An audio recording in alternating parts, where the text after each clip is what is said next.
Good evening. Welcome to the Common Council meeting, Tuesday, April 9th, in the council chambers. Call to order, roll call.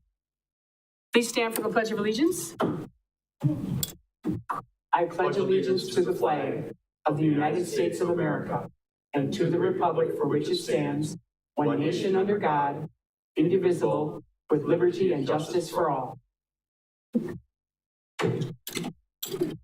Item C, identify possible conflicts of interest. Seeing now, move on to item D, public comment period correspondence. At this time, I will recognize those members of the public who have indicated a desire to address the council. Upon recognition by me, persons may address the council, first stating their name and address. The council may act on emergency matters introduced by members of the public. Our first lineup are Chris and Aaron Howard.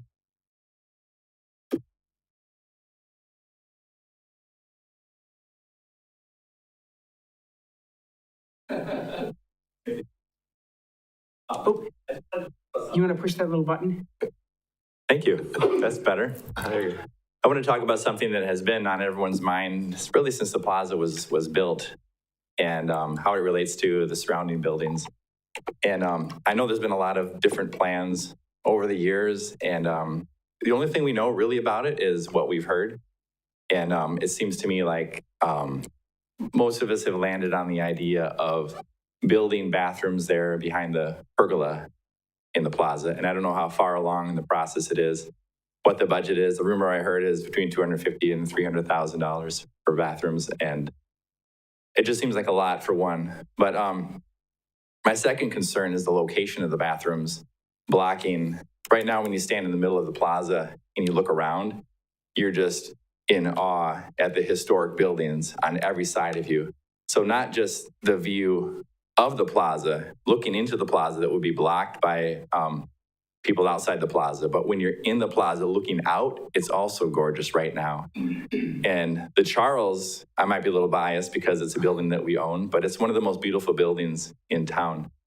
And to have that building that I think the town of Marshfield can show off, have that blocked by modern bathrooms that are built, even if they have brick on it, however they're designed, the fact is that it would block one of the most gorgeous buildings in all of Marshfield, I think. And the other part of this is it's not the only option. There are a whole row of buildings on the alley, across the alley from the plaza. Any one of them would serve well as a bathroom. We have offered Blodgett House in the past. We have other plans for that building now that are underway, hoping to announce soon. But there's another building that would be perfect. And from what I hear, again, rumors, it's been considered. There's a building where Out of the Blue Tattoo used to be, and it's vacant now. How much longer it will be vacant? It's a prime location. I'm guessing not long. It might be time, if that's an option, to move on it. And again, rumors, I've heard that they were asking a lot. But even if we gave them the full asking price as a city, looking at the next 50 years might make a lot of sense to pay that full price. Maybe you wouldn't have to. Maybe they would come down in price a little bit. But I guess what I'm saying is that should be explored more than I think it has so far. And just securing that building, even if we have to have, portable bathrooms again for another year, for another 2 years, we've survived this long. I know the budget constraints right now might not be a great time to buy that building and then also renovate it. But just to keep that as an option for the plaza, I'm thinking like the next 50 years. My wife and I plan on living here for the rest of our lives and being buried here someday. But just, looking at the long term rather than the short term, wow, the public is really whining. They don't like those public bathrooms. We got to do something now, I think we can hold out for another couple of years, especially if there's something really, really great that can happen rather than just putting up some bathrooms right now to make the public happy. Let's use those portables for another couple of years until we can do this right. And the other part of this, why we have a bigger stake as my wife and I, as you guys know, we own the Charles, we own the Dave's Guitar building, and we have big, big plans for that building. We want the Dave's Guitars building to be a tourist attraction. We are planning to add a restaurant behind it and a grand staircase and elevator going upstairs where there's 7,000 square feet. We want to have more tables up there for overflow for the restaurant. We want to have a stage where we have jazz bands, maybe dinner theater. We want people to travel from all over central Wisconsin, all over the Midwest to visit Marshfield and this really cool music-themed restaurant. We're planning it right now. It probably won't come to fruition for the next couple of years. But again, we're thinking long-term. We want cafe tables down the 2nd Street corridor. We want lights strung between the buildings. We want window boxes with flowers in it. We want Paris, cafe, music playing down there. We want, eventually, let's say the city does acquire that building and puts bathrooms in it.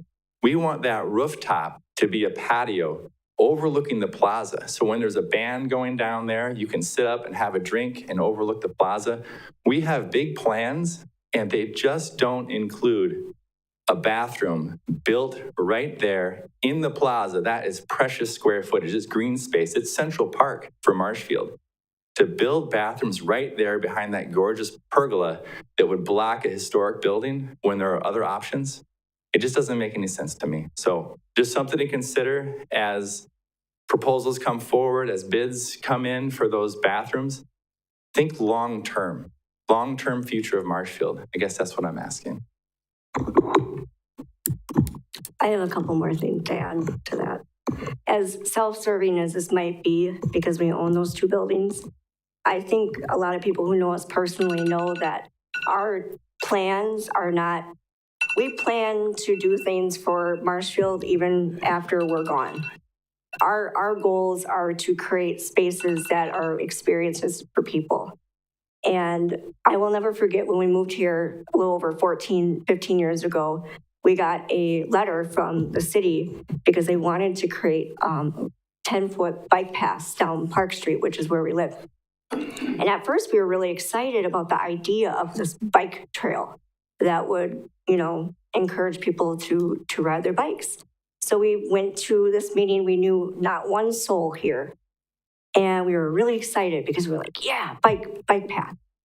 And then when we heard the proposed plan, which was to tear these beautiful 120-year-old trees down in order to put this bike path, we're like, what? Why? I mean, if you're encouraging people to ride your bike down this beautiful historical street, but they're also going to notice that these beautiful trees are gone. So we proposed the idea, why don't you paint it on the road and leave the trees alone? And luckily they listened. You guys listened. So what we're proposing is it would be different if we didn't go to the city and say, hey, you can use Blodgett House for bathrooms. You could use Blodgett House for, we went to the city to acknowledge for all the plaza events, and they could have their stage stuff set there and, use storage. And at the end of the day, we're good that the city decided to pass on Blodgett because we have other plans. But we also know that 2 others also were presented, which means that we are not looking at all our options. And as citizens, we need to know this stuff. And I know that people can just be told to look at the minutes. But I know that I believe in my heart, if a lot of citizens knew that there were other options besides building bathrooms by this pergola, that people put money into that plaza, I think they might be upset. And I'm trying to help you guys see that too. So if you have this building that's literally right off the plaza, and yes, selfishly, we could put a rooftop restaurant, but I think a lot of people would like that. And you would have bathrooms right there, adjacent to the plaza. And then you can leave that pergola area alone. Why? Why don't we explore that? We should explore that. Thank you both. Thank you. Yeah. Any other citizens' comments? Please state your name and your address, and you get 5 minutes. Thank you. Tom Witzel, 1500 South Cedar Avenue. I guess having heard the comments that were made, I just want to reiterate that. As a business owner, I've looked at that property. I've looked at the space behind the pergola specifically, and I know that as the Howards are developing some commercial spaces underneath the Charles Apartments, specifically on the west side of the alley, the moment you put any structure up along that street, it does block view of those commercial properties from somewhere in the plaza. It's actually quite amazing.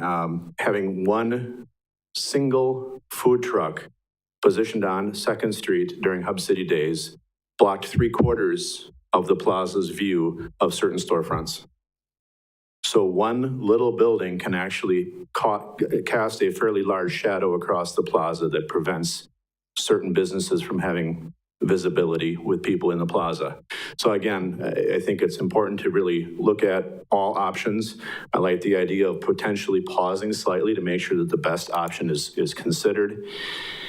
The other thing that I also noticed as I was looking behind the pergola there are certain plantings and whatnot there that would have to be disturbed, and I think some of those were actually donated or dedicated to individuals, which is something to potentially also consider. You're going to be disturbing or disrupting a lot that's already there. So the plaza, I was disappointed that the rail concept kind of got cut because of costs. I just would really encourage, rather than hurry and try to cut costs, do this right, do this even if it takes a little longer, but do it with forethought and with the future in mind. Thank you. Thank you.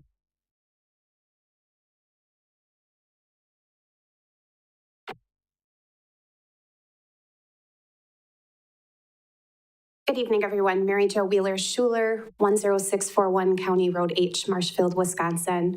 I'm here as the chair for EDB, as well as a citizen. The 205 fund has become an interesting conversation at EDB the last meeting.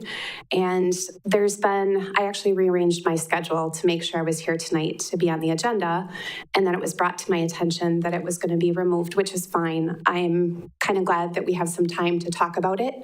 I just wanted to give you guys all on council to have about 2 weeks until the next meeting to discuss it. So the 205 fund, originally the utilities, was giving the money into the 205 fund to go towards economic development. And obviously with budget issues going on for whatever reason, it was decided that it's going to go into the general fund, which leaves EDB in a quandary of whose money is it? How do we spend this money? What do we do? We have also some restructuring that's gone on in accounting over the last few years with certain people's salaries being taken out of the EDB, which is fine, just as long as we all know how it was funded. So we had a budget that Steve Barg had helped me with. It was my first year for 2024, and we had an additional $50,000 that was unallocated. And our group decided on a vote, it's not Mary Jo's slush fund, it is our group and a committee that you guys appoint each of these people to. And we made a decision to donate some money to a pickleball court. Right, wrong, or indifferent, we thought it was good economic development for the city. It was going to draw people, heads in beds, and we listened to the presentation. After that presentation, it was brought in front of, and correct me, the committee that it was brought in front of, like finance and budget, I believe. Yep. Okay, and they shot it down. We were a little frustrated as a group onto how this could happen because we had voted on it and it had passed. We later found out that even our Main Street facade stuff, there's no resolution in our committee to really give us the authority to pass some of the Main Street facade programs that we're doing. So we decided and voted on a resolution to give us some authority with our budget. And I guess I would just like you guys to look into that and then have some conversation about it. I'm not anti anything. I'm here as a citizen. I'm obviously local. I'm not going anywhere. I want this community to grow, but I think there needs to be some compromise and conversation on what's going on with economic development in this community. I feel like I'm some days spinning my wheels. I'm really frustrated. I'm kind of a doer, and it's been a frustrating challenge, to say the least, to get some things going, whether it's been the wine burner project that we still don't have the TIF district going on, or other things. It seems like sometimes we chase that shiny little object in this city, and we kind of shoot from the hip without having a really long-term plan and long-term goal. So to go back to the bathrooms, like they said, I think it's important we step back, look at some of these come up with a good plan and work together to make this community what it can be. But we need to keep our budget in mind and where our money comes from.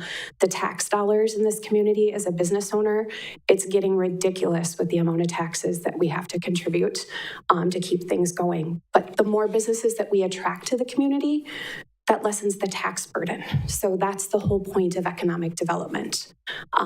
So I caution you with that, but thank you. Thank you. Any other public comment? Thank you all for your public comments. We appreciate it. We'll go on to item E, approval of minutes, March 26, 2024, regular meeting. We have a motion by Alderman Stauber, second by Alderman Tompkins. Any discussion? Seeing none, please vote. Mr. Rigel? Yes. Motion passes. Thank you. Item F, staff updates. We have one tonight, and oftentimes we don't take enough time to celebrate the accomplishments that we have. We get focused on the problems and challenges, but Tom Churchy is about to show a video and give a report. He and his staff, Josh Moritz and their department, have done a wonderful job on this project. It was long looked forward to. Lincoln Avenue was finished last year, and he's got a video that will highlight the improvement for us and show what a great success it was. Tom?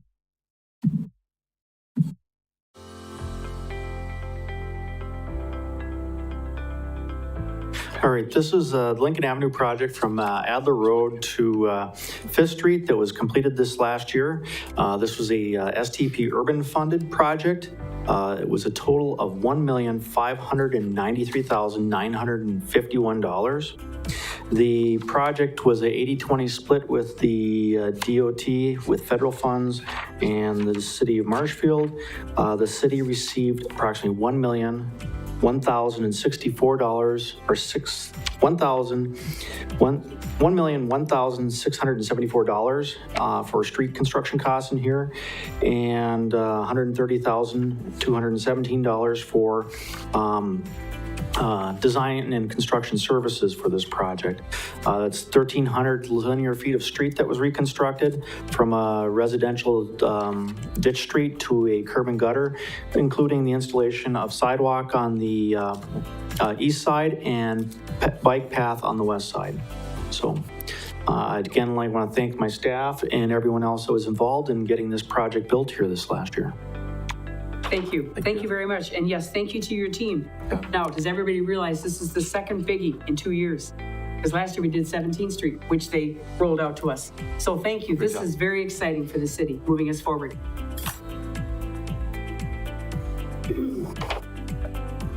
I would echo that. Great work by everybody involved. I have no other staff updates tonight. Thank you. Thank you. Mayor's comments. I just want to thank everyone who came out and voted last Tuesday. I believe it's been a whole week already. Wow. Life just keeps going on and on, right? Item H, council comments. I see none, so we'll move on to item I, city administrator's update. Thank you. I have 3 items tonight. They all relate to upcoming meeting dates. The first one is a week from tonight, on Tuesday, April 16th. The night will start at 4:45 with a judiciary and licensing meeting. Finance, budget, and personnel will be at 5:30. And then at 6 o'clock, or shortly after finance, budget, and personnel, will be the annual organizational meeting for the council. That will be where the newly elected officials, albeit the incumbents, will still be taking the oath of office. And that'll be followed by the mayor's appointments to various committees, boards, and commissions. So again, be ready for that next Tuesday night for those meetings. The next thing is on the following Tuesday, on the 23rd of April. What we'd like to do is have a special meeting, talk to a couple of council members about doing an orientation for council. And I know some of you have been on the council for a while, but going through some basics with the city attorney, city clerk, and me, talking about some of the things that you hear about, but it's always good to refresh: open meetings, public records law, ethics, conflicts of interest, those types of things. So we want to have that from 5 to 6. We'll actually take a short break before 6, and then the regular meeting can go on at 6 o'clock. And then on the 14th of May, we'd like to have the rescheduling of what we talked about having for tonight, and that is a special budget workshop at 5 o'clock for the 2025 budget. The regular meeting will move back a half an hour to 6:30. Part of the reason for the delay is we are hoping to have, by that time, at least a preliminary audit report. We'd like to have this meeting sooner rather than later, but that does appear to be a big piece in terms of laying the foundation of where we stand as we get ready for the upcoming budget. So mark your calendar if it works for you for Tuesday, May 14th from 5 o'clock to 6:30 for that special meeting, and then the regular meeting again at 6:30. And that's all I have tonight. Thank you, Administrator Berg. Item J, reports from commissions, boards, and committees. Seeing none, consent agenda. Motion by Alderman Spiro, second by Alderman Giles. Any discussion? Seeing none, please vote. Mr. Rigel? Yes. Motion passes. Thank you. And we can skip over item L. Item M, first reading of ordinance number 1509, amending section 3.66 of the Marshfield Municipal Code to abolish the audit committee, presented by Ed Wagner, Council President. Thank you, Madam Mayor. As you may recall, it took us some time to put together an audit committee and to educate the council about what we were trying to do. And we worked on it a long time. It took me 4 years to convince the council to do it. And I was very proud of it. Then, as it was passed, we were faced with the job of manning that board. And the requirement was for people who had at least a working knowledge of auditing and of public use of money regarding that. I was surprised. I had several people in mind that I was just waiting to call them and tell them that it was there. And when I got to them, they said, I don't want to touch that stuff ever again in my life. So it was like, they wanted to back out of the thing. We finally found 3 people to put it together with, and immediately we started having some difficulties. And the difficulties were that, one of them was illness. There was a resignation of one of the 3 with illness. Another one just didn't show up. And one final one just basically went around collecting ideas for what they wanted to audit. Well, I wanted to talk to him more than I did, but as a matter of fact, I want to invite the gentleman who has been sort of taking the lead on it and actually trying to make it work. I'd like to invite him to the next council meeting so that we can talk to him about it while we're discussing whether or not we should have an audit committee at all. Some people say that it was redundant, but I think the big selling point and what the council didn't understand and what the public doesn't understand about an audit committee is they don't actually do the auditing. They basically interpret the auditing to the Common Council. He works for the Common Council, not the administration. And there's a big difference on that. And one of the things I used as a selling point back when we were doing this was an example of an audit finding that was carried over for 2 years by the auditing staff in there. And the wording was really sort of ominous. It said that during the course of their audit, they found transactions going on. What do they call them? They journal entry transactions going on that were not being shown on the audit report and could have a negative impact on the balance, the fund balance of the city's general fund. And guess what? They were right. It was what they were actually talking about was the EMS budget, what was going on. And they were also talking about, the second of them was on the TIF, tax increment funds, and how they were being recorded and how they were being about it. If the council had the auditor put those things in there in the sweetest, kindest words he could possibly find. And people reading that thing didn't really have a good handle on what was so important about it. And it was 2021 and 2022 is when those findings were made. But if we had another set of eyes looking at it, we might have known that there was something wrong a lot sooner and we could have fixed it. Well, the EMS thing, I don't know if anybody could have fixed it, but that's another story. Anyway, I did have a chance to sit down with the auditors who work for the city.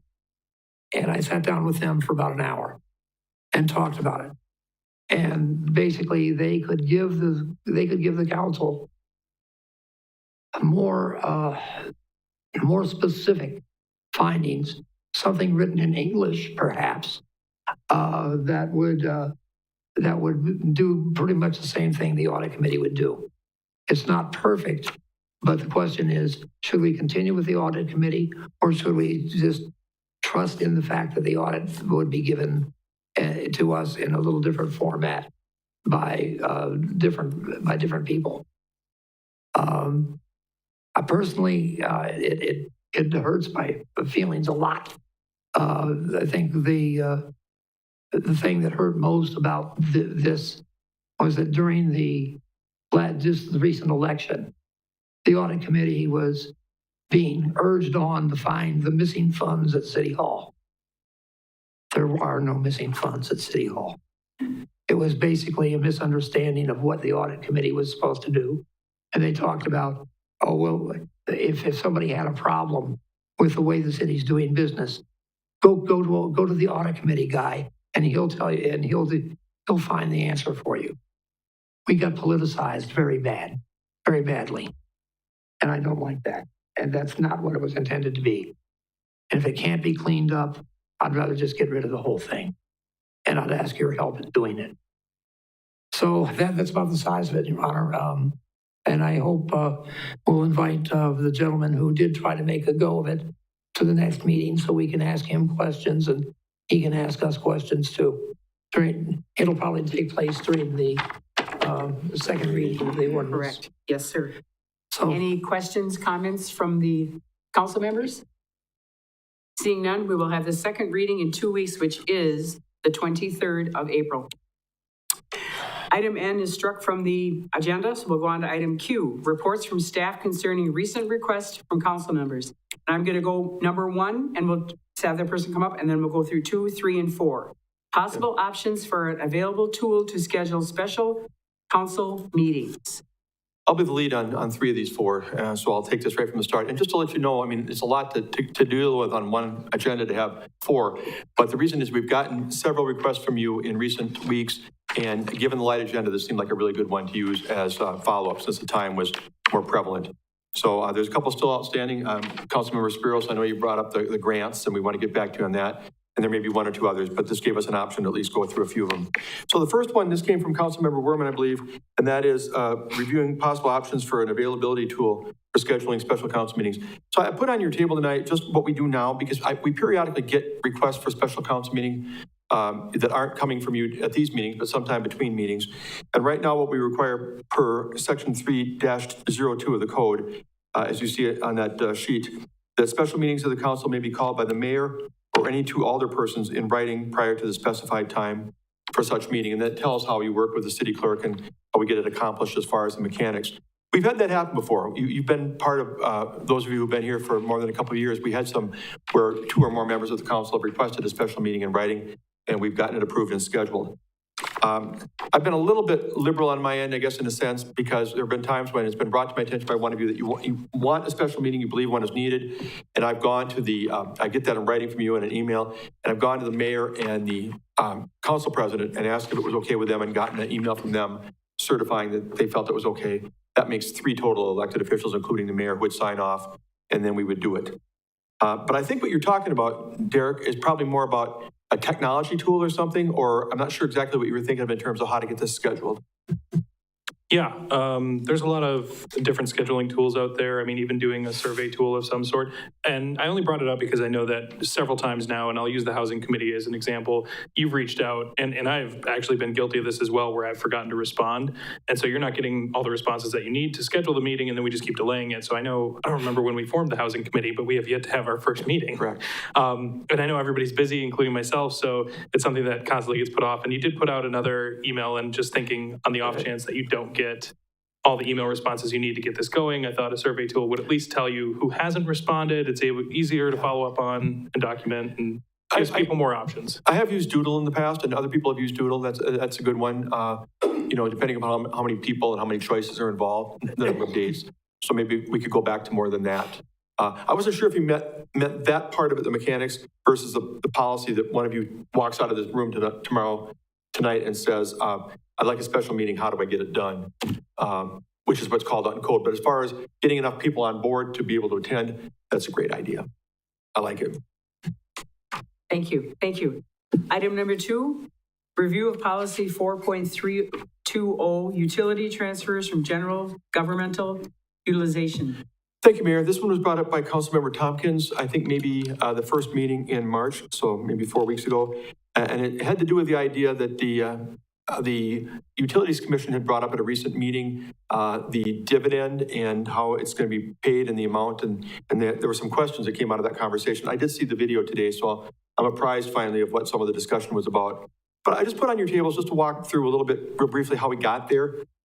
We had a series of conversations back in the first half of 2023. Several of you were part of those in the public conference room.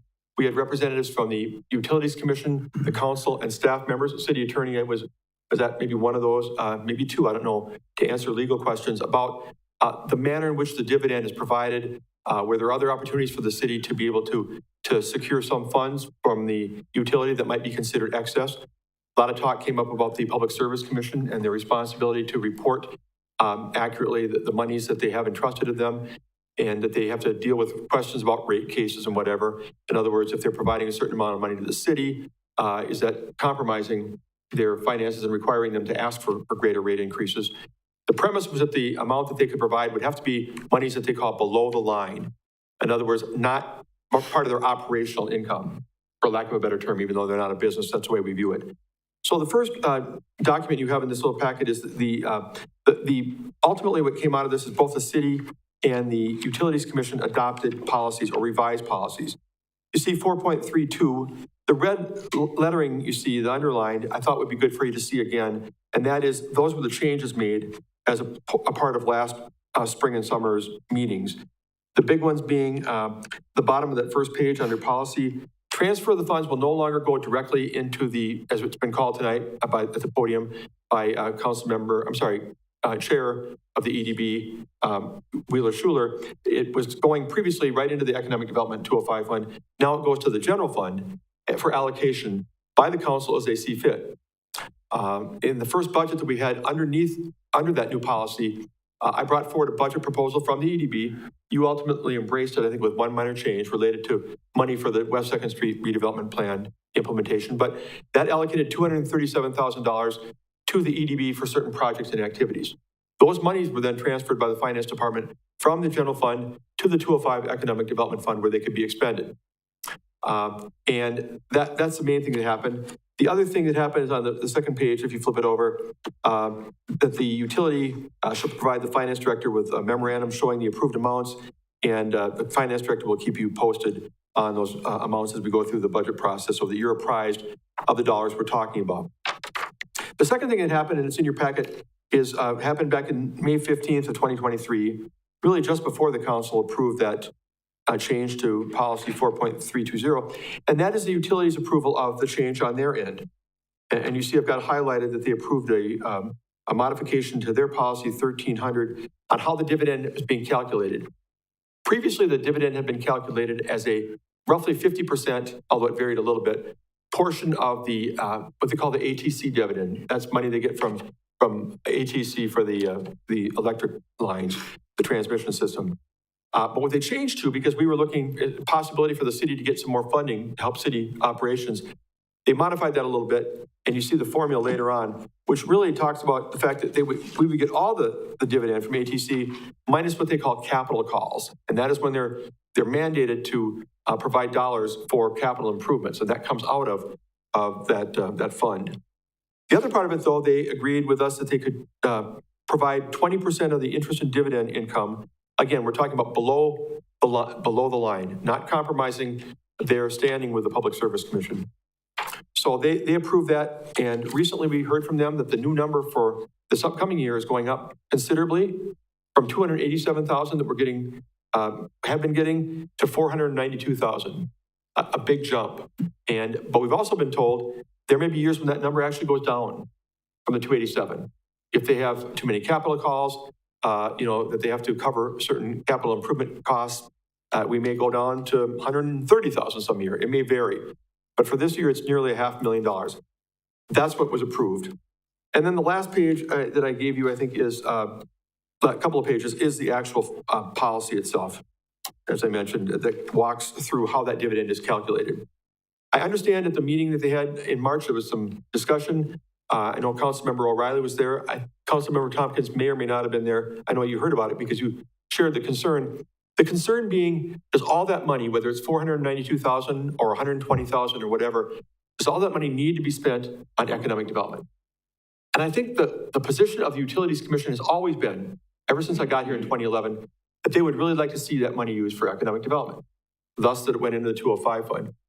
That's part of the fact that for them, if you think about it, it helps to build our tax base, brings new residential, commercial, and industrial users online. And so they actually get a benefit along with the city proper. But at the discussion I saw in March, the question came up, does it have to be? Does it legally have to be used for said purposes related to economic development? I've not come across or heard anything that is legally required. And I sit here tonight telling you that. Having said that, if you look at our $26 million general fund budget, it wouldn't be hard for us to show, if we rework things, that we spend $500,000 annually on projects that relate to economic development. So I'm not trying to skirt anything by saying that. But that's my understanding where we stand today. I'd be willing to talk to them more. I actually think I might go to their next meeting just to kind of interact with them briefly from citizen comments and let them know that we're willing to talk with them if they have questions about this whole thing. We don't want them in bad standing with the Public Service Commission. I think they alluded again to the fact that if they end up on the wrong side of Madison, that they could be looked at with a skeptical eye in terms of their rate increase requests and whether or not they're warranted based on money that they might provide to the city. I thought we had that resolved back in June last year, but we'll keep the avenues of discussion open. That's what I have on that item. Alderman Wagner? Thank you. I was on that committee. I think I chaired it, if I'm not mistaken. And I think the understanding we came away with was that the money that we did get from them would be used for economic development, and it could be used that way. There's been some talk going around, and I've heard that the Economic Development Board is dissatisfied with the way things are done, and they're concerned that the city is going to jump in and steal that money and use it for mundane things like potholes. Basically, that goes against what I thought we were doing, and I think I felt some comfort in this concept called GASB. That's General Government Accounting Board Standards. And basically, we no longer have this big pot of money with no price, with no tags sitting on it. That's not how it works anymore. Maybe it did back in the 60s and 70s and 80s, but it doesn't work like that. GASB, the GASB findings tell us that we have to separate those funds now into categories: committed, uncommitted. I think there are 4 candidates again, 4 of them, or 5. I'm not sure, yeah. There are 4 or 5 categories that put it in. And by doing that, you restrict the use of those funds to anything but that. So as the rumor mill was getting larger and we could hear it buzzing, as that was going around, I didn't pay a lot of attention to it because I know that we are now separating those funds into those various categories. And that basically the only way they can get moved from one category to another is coming to the council and saying, I want to take money out of economic development and put it in potholes, or the other way around, take the pothole money and call it economic development. There are things you can do. But I'm not as concerned about this as it is here. I don't think I'd have a lot of problems with asking them to amend their policy to say that the funds will be designated or identified as for economic development. I wouldn't have trouble with that. As I thought it was already there, apparently it's not. But anyway, thank you, Mr. Chairman, or Madam Chairman. Alderman Spiros? Thank you. Yes, I attended those meetings too, and there were quite a few of those meetings, and they were pretty complicated. It took us a long time to understand their financing. It took us a really long time to understand above the line and below the line. From what I understood, the reason this was being addressed today was not so much as to was the money being used for economic development, but more the concerns that Nick brought up again at the Utility Commission seem to sound like the same concerns he had brought up in all of those meetings, meaning, hey, if we give the city too much money and then we go for a rate increase, they're going to look at the amount of money we gave the city and they may make you pay it back. Right? That was like a huge part of the conversation. And I thought maybe Hap, you got brought into that. I can't remember 100%. But I thought that this conversation tonight was going to center around his concerns. That's what I thought we were going to be discussing. And it doesn't sound like that's the main thing. It sounds like more, where is the money actually going to be placed? I think that's something, yes, of course, I think we all knew that, and intended those funds to be spent on economic development, which can involve a lot of things, right? Mm-hmm. We spend $50,000 every year for the fairgrounds for improvements, and some could look at that and say that's economic development, correct? So there's certainly ways you can look at economic development, and we don't want to do anything that looks suspicious or corners or anything like that. But I thought we were going to more talk about his concern, and especially now with this amount being higher. What is the validity of that concern? Has that changed since all of the meetings that we had?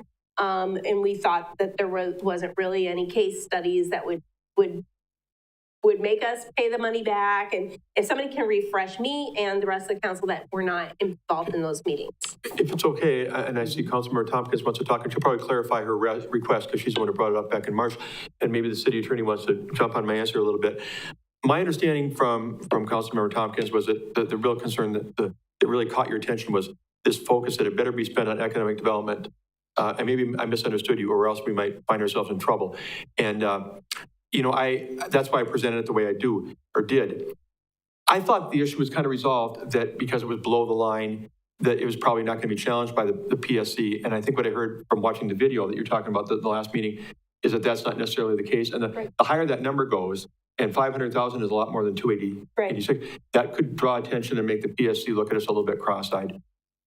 It caught me off guard. I'll be honest, watching the video, I thought we were past that. I thought they talked with their attorney Boardman, and that they understood that there was maybe a little bit of difference between our situation and maybe what the city attorney is going to talk about with a couple of other communities where they did have some problems. But again, we'll sit down and meet with them anytime. I don't mean to talk negatively about them. I respect the Utilities Commission greatly. I just was caught off guard by what was being said. If I can follow up. Sure. Yeah, I agree with you. I just wasn't sure exactly. I guess I watched that utility meeting, and that was like the main focus of what he was talking about, or at least the part I took from that meeting was his biggest concern. It wasn't whether it was going to be used for economic development. It was whether there was going to be a shadow cast because they had given us so much more. And I think we were in the top 1 or 2 cities in the state of Wisconsin. So I probably maybe misunderstood that, but in watching the meeting, that's what I felt his main topic was. I think you're right. More of the conversation was about that. I think some of it was about the purposes for which the money was used. I remember Commissioner Boardman weighing in and maybe others, but I actually contacted the general manager, Nick Cum, today to talk to him a little bit. He was at a conference, and I said, how do we resolve this? And I probably shouldn't talk much about it here, but he said, I'm not sure we ever will fully resolve it. There'll always be a little bit of uneasiness about whether or not the line is being crossed. It gets PSC attention. I wish we could get some certainty on that, because that's a hard place to operate from. You folks want to be talking about that 12 months from now, 24 months from now. It'd be nice to know what is going to be challenged and what isn't. And maybe there's no way to know that exactly. Anything more from you? I'm going to probably let Councilmember Tompkins address what her concern was. I'm going to say right up front, I didn't go and look at this video. I don't search around stuff. I knew that that topic was out there generally. My recollection, of course, the issue that had been addressed in those meetings was raised out a sum of money and what looked to be, I'll use this, and I openly admit this is very generalized, but sort of an excess sum of a revenue that was there and what to do with it. And that structure at that time was designed specifically to put this into your general fund without earmarking it for anything. Yeah. And it wasn't discussed that that was going to be specific to economic development. And frankly, at that time, that was because of the way they were allocating that was below that line. Right. So we were, believing that to be free. I haven't seen what the concerns now are in terms of, if the number is bigger, is that going to raise a question? What I recall of those cases to the PSC is that each of those cases have to stand on their own. And that was part of the discussion at the time. I looked at those cases and those are specific to those communities. It was specific to what was being done. And yes, they did come in and say that because you use money in a particular way, we're going to either address that in your rate assessment or you got to give the money back. That is true, but I think it's a really case-by-case analysis that would have to be done. I'm not sure we'd ever be in a place where you can comfortably predict that, and I'm sure they have gained in a position to address it. I think you got to get, if we're looking at this as being a serious problem or a concern, then I think we convene some kind of additional meeting, meet with the utility folks, and then try to see if we can get a finer line on it if we need to address that. But I think Councilmember Tompkins was doing that, and that's where this first arose. But to my view, this was resolved when we entered into a resolution about how that was going to be handled. Alderman Tompkins? Thank you, Madam Mayor. So a couple of things. One is, I think for the PSC, they've always allowed this dividend to be used for economic development. So that's just in reference to what Mrs. Spiros brought up, that that has not caused issues in the past when a dividend has been given to a city to use it that way. So using it that way, if we did that in the future, that should not cause issues. The thing that Mr. Wagner brought up is that our policy that we did approve puts it into the general fund, but it's not a committed fund. And so what my question is, will that cause problems down the future? I don't think this is a big issue. I feel like it's more of a tightening up. I totally agree that we can find ways to spend money within our budget without even adding to our budget. That's economic development. So I don't think this is a big problem. It's just, has this been tightened? So my ask would be, could we ask Jennifer to just review, is there a better way? Or is there a way that we could, this money, this dividend that comes in, that she could track it as an economic development thing? And would there be a problem if we have a sum of money that's in our general fund that's not committed? Does that affect things like our Moody's ratings? So that's the only reason I brought it up. Not a big issue, just should we tighten this up a little bit so that it's clean? Yeah, well, and Council President Wagner sent an email to Jennifer Selensky, the finance director, and me yesterday, and Jennifer's looking into it. We talked about it briefly earlier today. GASB 54, the idea of creating a segregated fund for these dollars as they come in.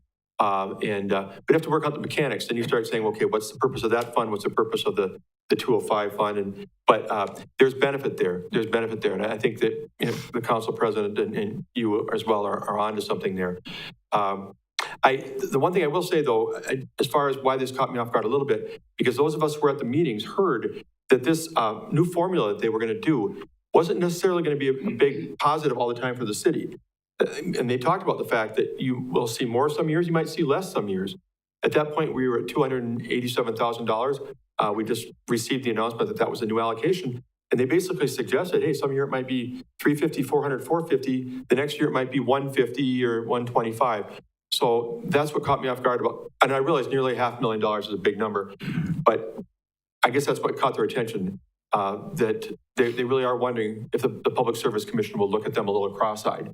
And we want to, definitely, we all lose if the rate increase gets called into question, because they're giving too much money to the city. Nobody wants to be there. I just didn't realize that was a problem. So I agree with what City Attorney Wolfgram said. Let's meet with them and talk about some of these things.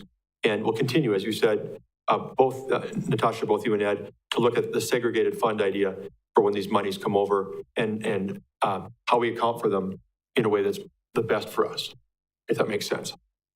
Alderman Stauber? Thank you.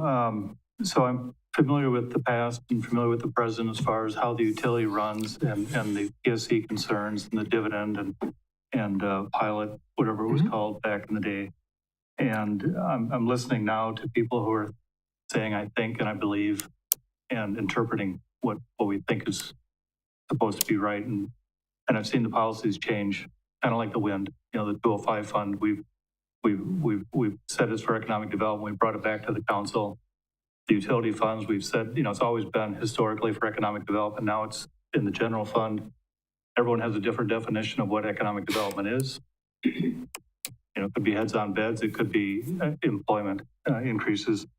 And I'm just wondering to myself, if there's ever a time when we bring in an outside consultant to take a look at this from a high level, bringing with them the cases from other communities and just saying, I understand you've got a municipally owned utility that generate a dividend and you're wondering how to handle that. I think this might be an opportunity to get those outside eyes in here, because everyone has an opinion.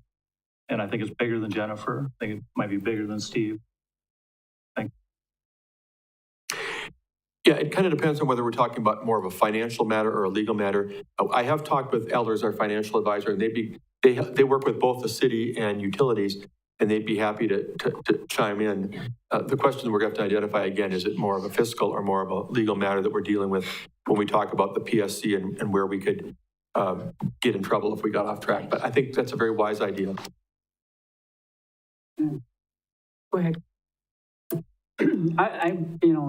I want to make clear, in my view, at the time that we looked at this wasn't some kind of from the hip situation by any means. There wasn't just me looking at it. I came in and I'm damn cautious not to just accept what some other lawyer's saying. I don't care where they're coming from. But they also had, and I'm talking about the utility, had their own consultant attorneys specialized in the area of utilities. And we addressed, this concept of above or below. What the uncertainty in this is, again, you're interpreting rulings by the PSC that are not, it's like case law where it's very specific to those particular circumstances. My view was that it wasn't that we didn't understand where that sat and what was probably the case. From what I'm hearing now, and I walked away from that feeling comfortable that what we were doing, which included specifically designating a portion of this directly into our general fund. This whole thing was started by an opinion that I rendered that said I felt that was okay to do, and that caused the utility to bring in their own legal counsel to look at it. There wasn't a disagreement even amongst us over how that fell. And so the only change that I understand, and I haven't seen the video and I don't know where that's coming from, that's why I suggest we have another discussion over it just to be sure to clean this up like you're suggesting, is only that if there was something that changed because the numbers started looking differently, what's the basis then that they feel like maybe that would affect the rate? Because when we were working on this at that time, my view was that shouldn't have been a problem, and that would have been my interpretation of what Boardman, their attorneys, were saying as well. I felt like we were looking at that pretty close.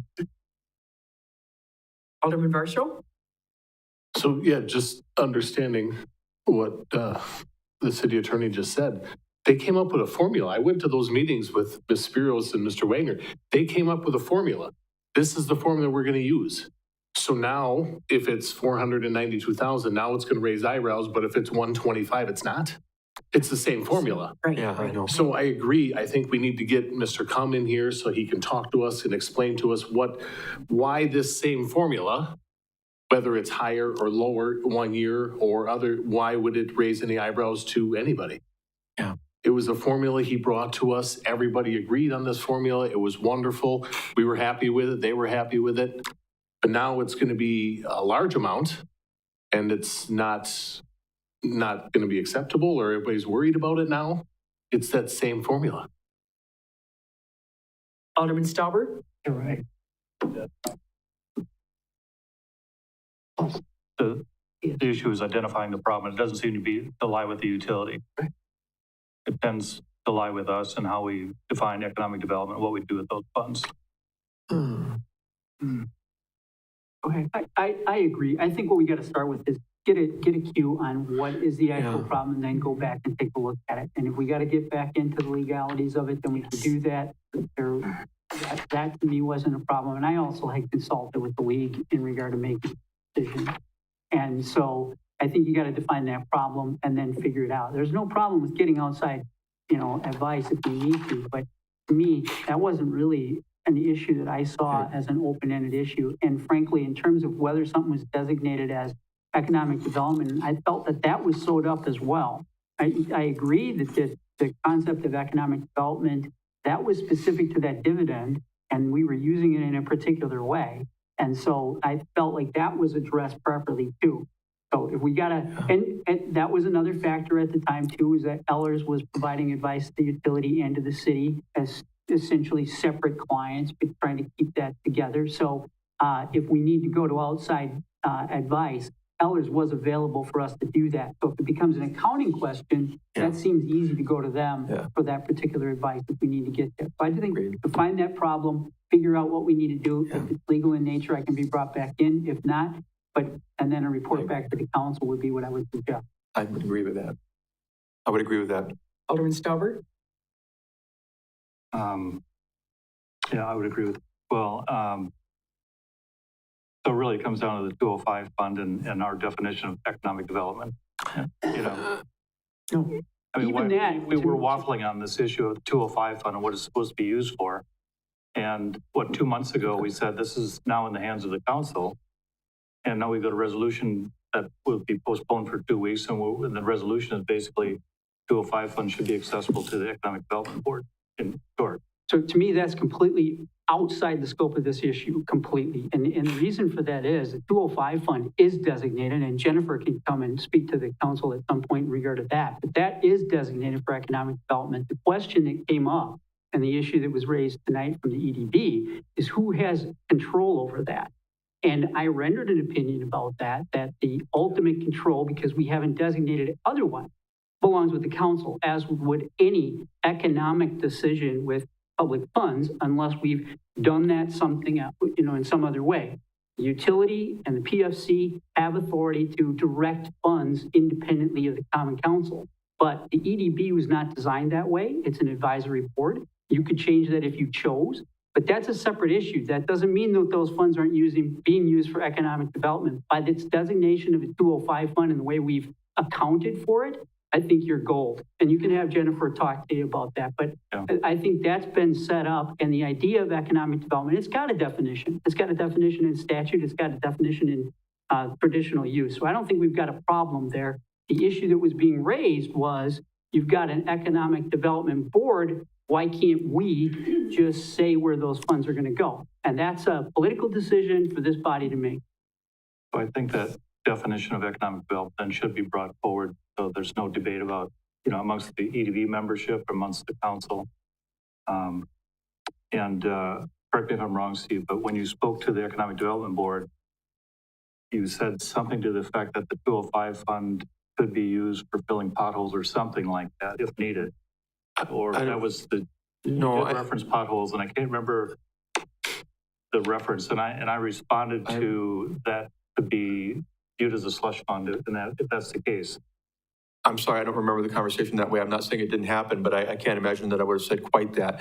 I think it maybe talked about the fact that the concern was, and this is what has concerned, the utility, because they'd like to see it used for, economic development, is that by switching it so that the money goes directly into the city's general fund, would we use it for potholes? Would we use it for things that really don't further economic growth?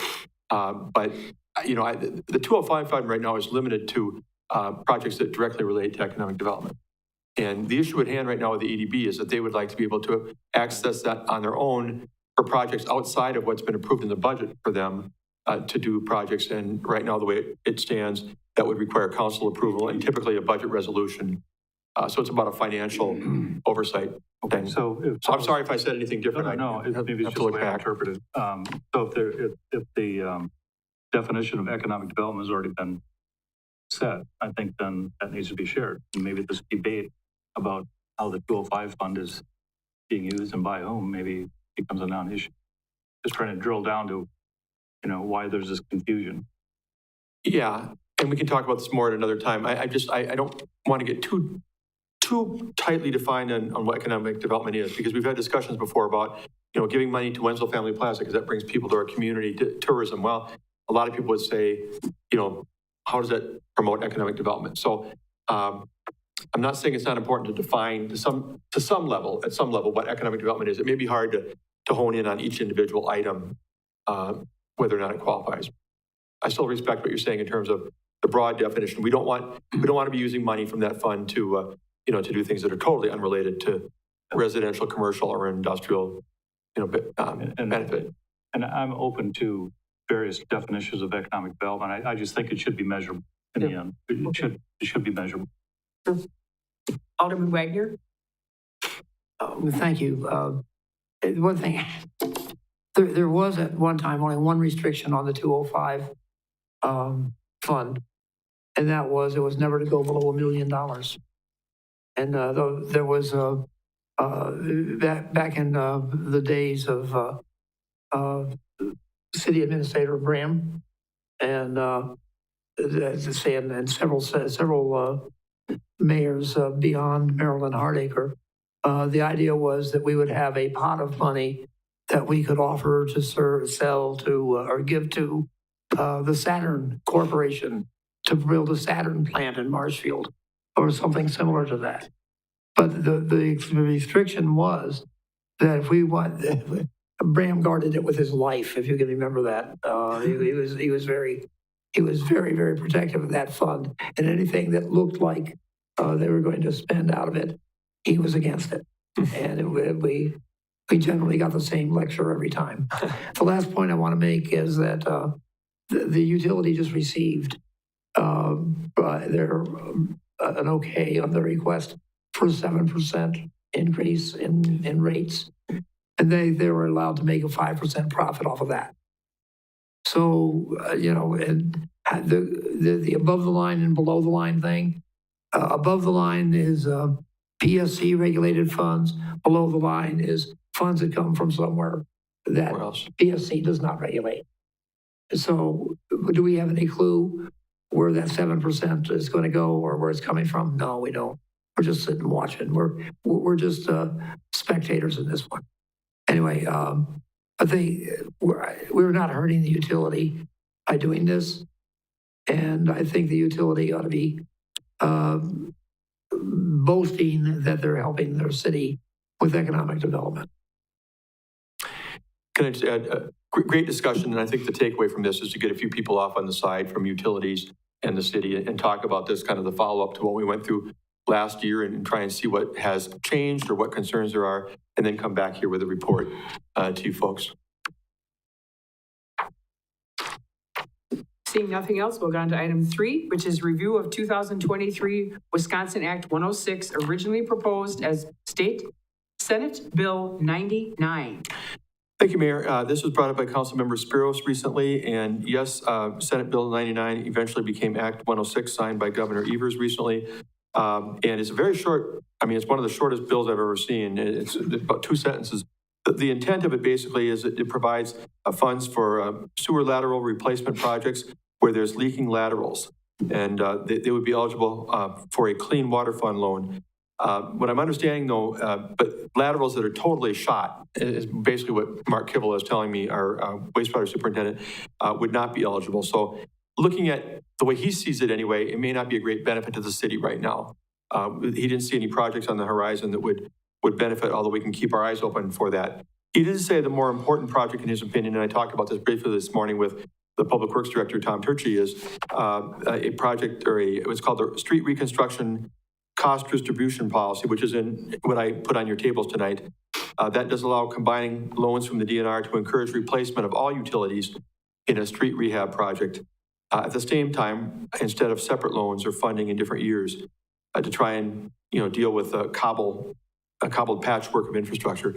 Still a lot of details to be worked out to understand how that would play out. Would that be beneficial to projects that we're contemplating for the city of Marshfield? Don't know, but it's something we can look into as we go down the road.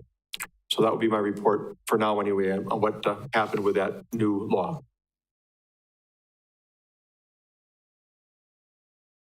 Any questions, comments? Seeing none, move on to item 4, options for council members to obtain an email list of their constituents. Thank you. I also put on your sheet a form that came from Tom Laux, our communications director, and thank you, Tom, for doing that. He's available if there's questions. You want to step up there and we can talk about it. But the question was raised, I believe this was by Councilmember Werman again. How can a member of this body connect with their constituents? Can they get email lists, and how can they be interacting with them in a more meaningful way during the time that they're on the council? And so you see some various opportunities, some options that Tom has outlined. Tom, do you want to maybe just touch on these briefly, what you see? Sure. Thank you. What I want to do is just give you 4 options that I came up with that you could use as a tool to communicate with your constituents.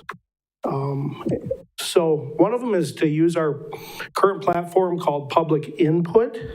It's more than a survey tool. It can be used as one-way and two-way communication. And what we do is have a communications tool that we can use for that. And I can show you an example of it. And I'll go right down to here. This is let me just grab this here.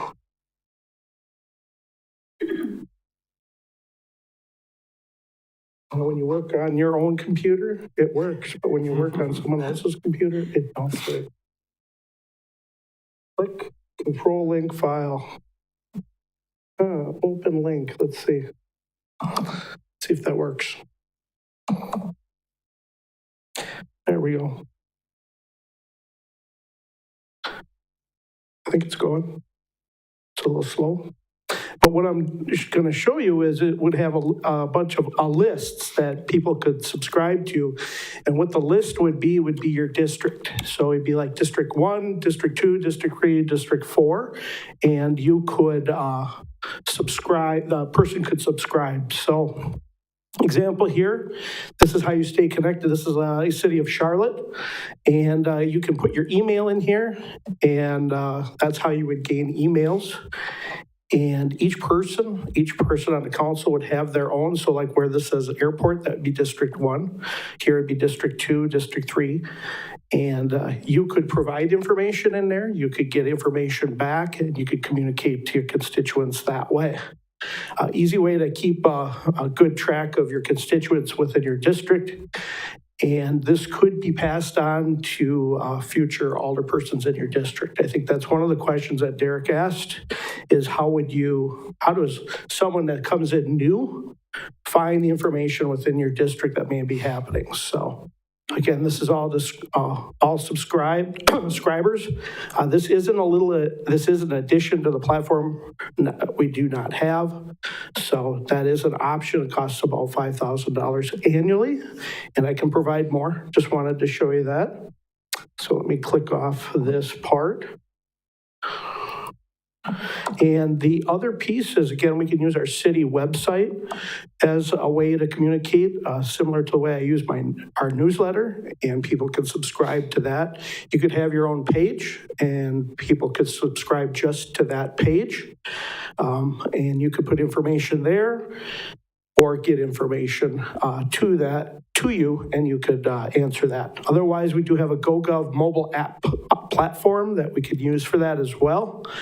Or you could probably do a Facebook group, but we all know how Facebook works, so I wouldn't suggest that. I think if I was to suggest any, the public input platform would be the best platform because it's where your engagement hub lies and is where you can keep all your constituents in one place. Any questions on that? Alderman Werman? Yeah, thanks, Tom. I appreciate you bringing all this. I will say, just to tackle a couple of thoughts coming off of this is, first, these are all really great presentations of different tools. Last thing I would want to do is cost any money. I do appreciate that option because I think it's actually really cool, but I definitely don't want to invest any money if we can avoid it, which I think we definitely could. I did see that there was a note on here that down the line, you do think that would be beneficial at some point because it could be used for other things outside of just communicating with your constituents. So definitely something to think about later on. But initially, I wouldn't want to do that. However, I did want to say in general, if there's any way that you and I can partner on some of these things, I have recently been going through and just kind of starting to make an Excel database of people in my district just to get it documented. And that way, same thought, if ever, when I took over for Nick, if there had been something like that, to just be able to communicate in a much easier fashion. And if I'm not here in a year, I want the next person to be able to do that as well, because it's best for the district. But if there's any way that you can help me build that out for all of the districts so that everybody here has that, whether they utilize it or not, and then that at least opens the floodgates for communication. And whether people want to be a part of an email, or if maybe they prefer mailers, or maybe they don't want to talk to you at all, at least you have who's in your district and what you're able to do with them. So any resources that you have that would be the most beneficial, if GIS is accurate and I can use that, that's kind of how I've been starting to build it. But that's kind of what I want. And I would prefer that we as a city be proactive instead of requesting anybody go out and sign up for subscriptions, because I do think it kind of just puts the ball in their court and it doesn't show a lot of effort on our side. So I do want to try to build that relationship from this side first. But I do appreciate all of this. I think this is exactly kind of what I was looking for, to just get an idea. I really like the idea, once that database is built, of using the city website to be able to send out, district newsletters, or, maybe there's a big vote coming up and I want people to weigh in, and being able to push that communication out for anybody who does sign up is huge. Thank you. Just recap that.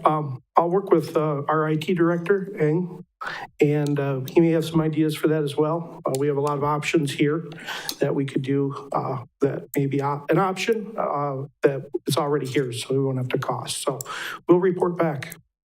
Thank you. Thank you. Any other comments or questions for Tom? Okay, we got through all four in item O. Item P, suggested items for future agendas. Oh, Alderman Varsho. Well, since we did get quite the citizen comments tonight, I would like to have a report from Parks and Rec about the bathrooms, about the tattoo shop, and if it's for sale, if the price went down, about just a report in general, what's going on regarding that. Got it. Anyone else?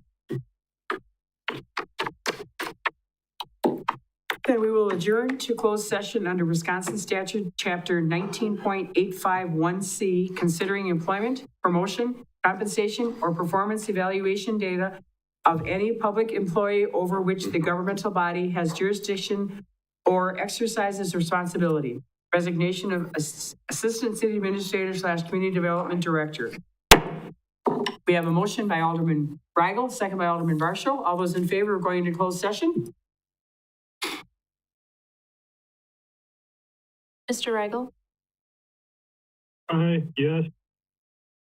We are in closed session. Thank you.